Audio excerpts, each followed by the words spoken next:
Christians, we were not allowed to be with Hindus because they perform pujas using mantras. The Christians say that the mantras bring out the evil in people, that the devil is within them. When they didn't keep their promise to make me a priest, I left the religion and reconverted back to Hinduism. While I was Christian, I couldn't be with my family, was not allowed to be with my family, because they have Hindu beliefs. But now we are back together again. Christianity ruins families. Once I became Hindu again, the Christian people created a lot of trouble for me and my family and for my village. There was a raid between the Hindus and the Christians, and the police came with tear gas. The Christians persecuted me by telling the police that I started the raid against them. Now I am facing court cases and many financial difficulties. How many years were you Christian? 20 years. 20 years? I am 22 years old. I was Christian the first 20 years of my life. I have been Hindu for the past 2 years. My uncle is the Christian priest in my village. When I was Christian, my family used to eat together every day. But now that I am Hindu, my uncle never comes to my house anymore. He doesn't want to talk to me because he hates Hindus. 70% of the people in my village are Christians. We have been taught since childhood that Hindus are evil people possessed by devils and demons. We were told not to play with them or talk to them. We were not allowed to enter their homes or eat their food in case the evil entered into us. Life between Hindus and Christians is full of hate. We don't talk if we meet somewhere in the village, and we don't ever work together. If a well needs to be excavated or a road needs to be repaired, we don't even share the same well. The Christians live at one end of the village and the Hindus at the other end. In that way we don't share the roads either. I used to be very afraid of the Hindus. Our church performs healings. Every 2 weeks there will be big gatherings with other churches from the district, and priests come from abroad to speak, preach, and give healings. They tell us, amongst other things, that the power of the evil will possess us if we don't go to the church or come for these big gatherings. The church in the village next to ours gives money to the people for their conversions, so many people are tempted to accept Christianity. When I was a Christian, everybody wanted to be like the Americans. For us, the West did feel more civilized than our own culture. We thought that we were better than the Hindus. It felt as if the Hindus were stranger for us, and that they didn't belong here in our village. Now, after I have become a Hindu, my Christian friends since childhood don't speak with me. I guess that they are afraid of me now, thinking that I must be possessed by the devil. I found that there are 3 groups of Christians working in the area: the Catholics, the Protestants, and a 3rd group who masquerade as Christians, but I would say are a type of mafia extorting money and using violence against villages to further their own ends. This last group is the largest.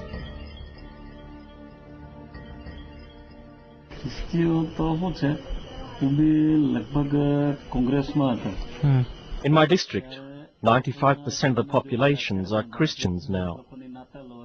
There are 17 Christians and only 4 Hindus in my political committee, so the balance of power falls with the Christians. In the last 5 years there has been an explosion of new Christians. They vote for the Congress Party, which is governed from abroad in the West.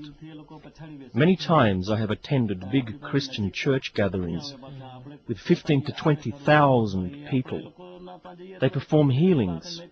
Sometimes I have brought a sick friend, but they will never take that person for healing. They only use people who are instructed to act sick and then pretend to be healed. They say hallelujah all the time. The Father will speak and call God and Jesus and put his hand on the sick one. Christians are told to burn and step on pictures of Hindu gods. After these meetings, the priest drinks alcohol, uses bad language, and talks about women.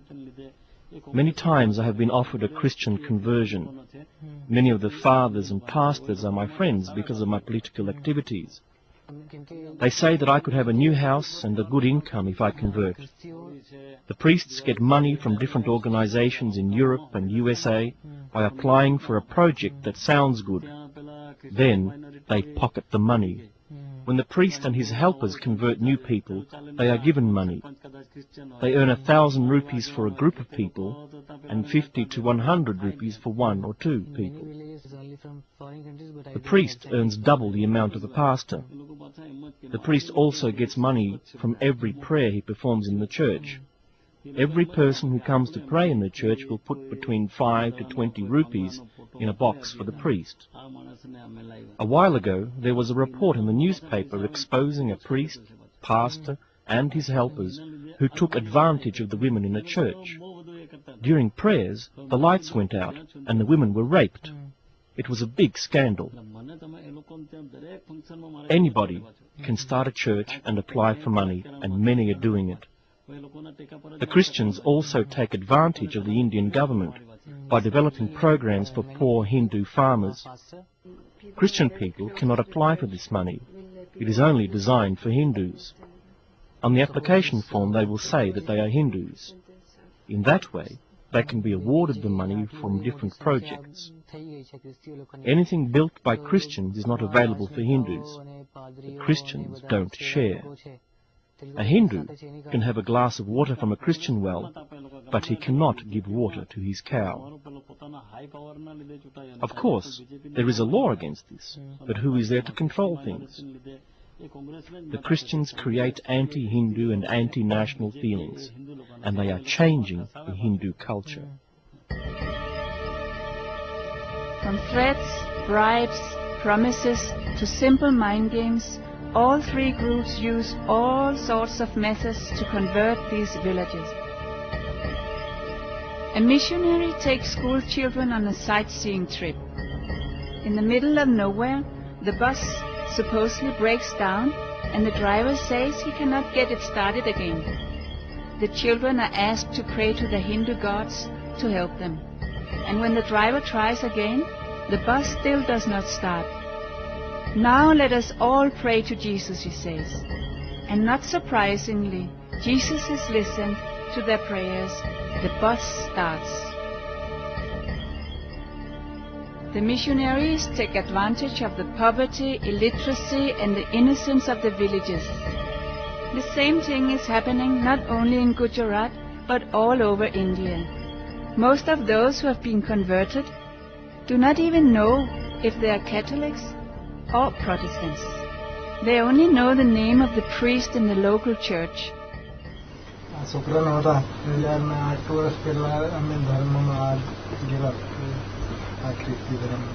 We got converted to Christianity because our son was very sick. We were promised that he would be healed in the church. We were Christians for 7 years, but our son was not cured. That phase was very difficult for us because we could not take support from our family, who were Hindus. We could not be with them. We were told that it was because of Hindu influence that our son was sick. After 7 years, our son was still very sick, so we decided to reconvert back to Hinduism. Now our son is not sick anymore. There were big church meetings once a month held by foreign priests.